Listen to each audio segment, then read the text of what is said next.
With great power comes great responsibility.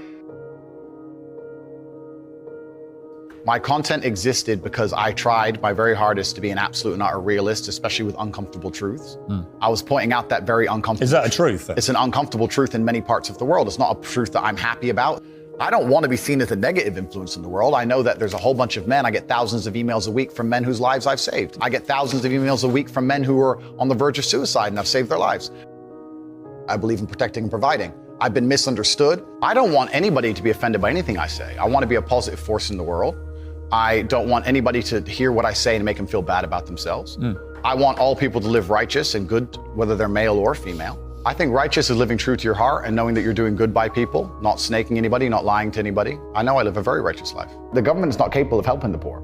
And this is why it's so important as a person, you take personal responsibility and understand you're living in a world where the matrix can be cracked. You can make a bunch of money, but you need to take responsibility and do it. I refuse to accept that there are people out there who cannot become happy, contented individuals. I refuse to accept we live in a world where God has created people who, no matter how hard they work and how good their life becomes, can't be happy. I don't accept that. I accept that the universe is a very giving place and that God loves all of us. And if you try your best and you work hard, you can become a better person. I'm telling the younger generation that if they don't get up and work hard and make sure that they're important, that the world's not going to give a shit about them. 99% of my content was aimed at men, telling them the truth, saying that as a man, you're born with no inherent value. You have to become important. You have to go through some pain or go through some suffering to make people care about you. Otherwise, you're not going to matter. As a dude, if you walk into the party and you've put no effort into your life, nobody gives a shit. Nobody cares about you. And every man out here knows. And one of the great things about the masculine journey and masculinity is that we've all lived a semi-similar story. It's kind of cool. Like, we've all been the teenager, gets heartbroken. We've all been unimportant. We've all worked hard and then started to get some clout. And then we've all kind of lived the same kind of journey. So I say to everybody out there, yeah, if you don't follow that path and follow that journey and in one way or another get to the top, whether it's fighting, whether it's comedy, whether it's musician, whatever it is, if you're just going to stay somewhere near the bottom and then at the age of 44, email me saying I'm depressed, well, of course you're depressed. You're a loser. Yeah. But that was your choice because you have to build yourself as a man. And if you decide not to build yourself, then your life's going to suck. My main message is to resist the slave mind, to understand that every single thing you're being told has an agenda behind it or you wouldn't be told it otherwise, to examine every strongly held belief you have and try and identify where it comes from and why you have it. I sit and argue with people, I discuss things with people, and they so fervently believe a point. And I say, why do you believe that so much? Like, do you have personal experience? No, but I saw the news. The news told you X, and now you are desperate. You will sit here for hours arguing that point.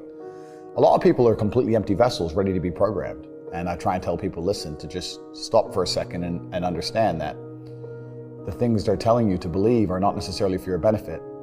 The people who make the rules don't make the rules for the benefit of everybody. They make the rules for the benefit of the people who make the rules of the game. So telling people to resist a slave mind and just be critical thinkers, keep their brain open, pay attention to things, be perspicacious, that's the general theme. And it doesn't matter whether you're left, right, liberal, man, woman, etc. It's just think for yourself. That's the general message. I believe men and women are a beautiful union. I think we're slightly different, but when we work together, we're the most powerful force in the world. And I certainly believe that men and women, when they work together, it's the most beautiful force on the planet. So of course I believe in men and women. Of course I believe in love. Of course I believe in marriage. Of course I believe in family. Okay. I believe in marriage in the traditional sense. I believe a man has a duty to stand up and be a real man. I believe that the problem with the world today that we are facing is that not enough men are sticking to the age-old ways of masculinity.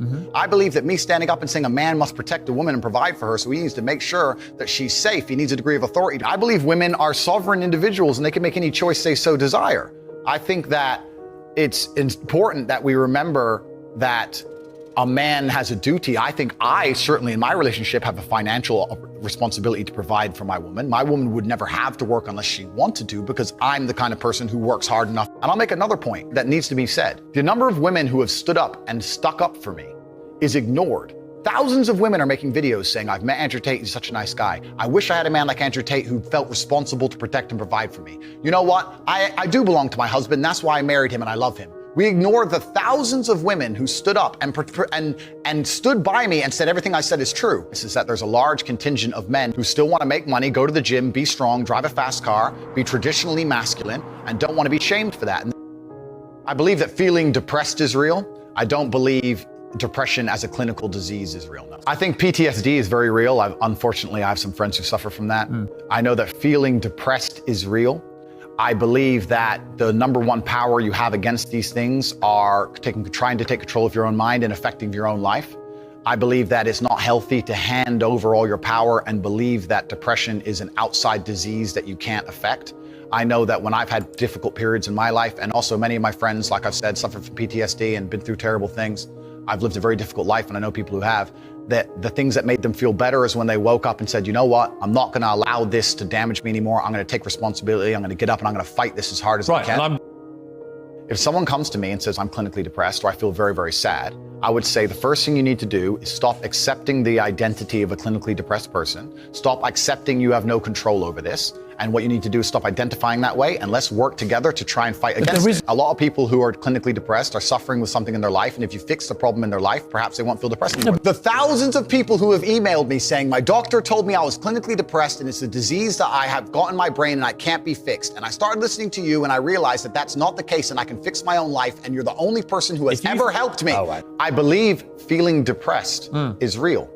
I do not believe it's a disease that you catch from the sky and you cannot affect. I believe that no matter what happens, I believe you have control of your own mind and you can fight against it. I believe if you change your circumstances in your life, you may feel different. I'll give you a quick example. I had a guy who emailed me saying he was clinically depressed and he was going to kill himself. I obviously am not a psychiatrist, I'm not a doctor. I told him, because I replied to my emails. I said, have you been to a psychiatrist? He said, yes, I'm clinically depressed. I've been on these pills, this amount of time. I'm on antidepressants, it doesn't work. I said, I don't know what to say to you besides this. And he said he lost his girlfriend, that's why I became clinically depressed. I said, listen, go to the gym, get a six-pack first. Once you've got a six-pack, email me again.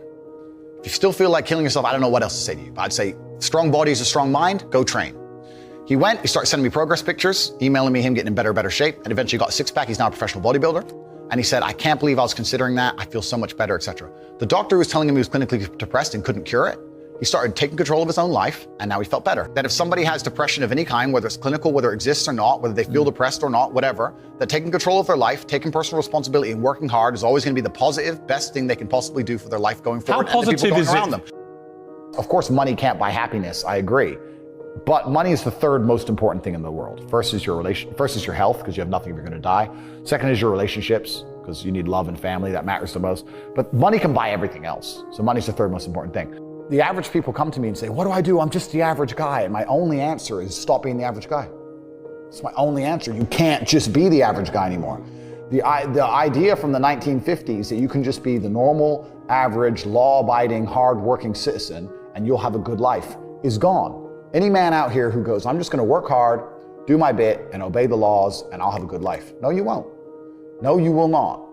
Just doing your job is never going to make you rich, because you're just going to be taxed into infinity and you're going to stay broke. So just obeying laws and doing your job now has set you up to be a peon and a slave for eternity. You have to get yourself in a position where you're making enough money. You don't know what to talk about, then you don't understand money. So go learn how money works. Go learn how a bank works. Go sit on YouTube for free. You don't just pay 50 grand in 4 years like a university. Go sit on YouTube and understand money, banking, or the real estate market, any of it. Understand the last housing price crash, why it happened, understand mortgage rates and how that's affected by interest rates. Understand it, and then go sit with someone else who understands it and talk about it. People should, even if they haven't got a penny in the world, should be going to these meetings about real estate, about investing, especially if it's cheap, they should go. Just meet other people who at least have money. Have conversations about money, talk about it. How are you gonna get what you don't talk about?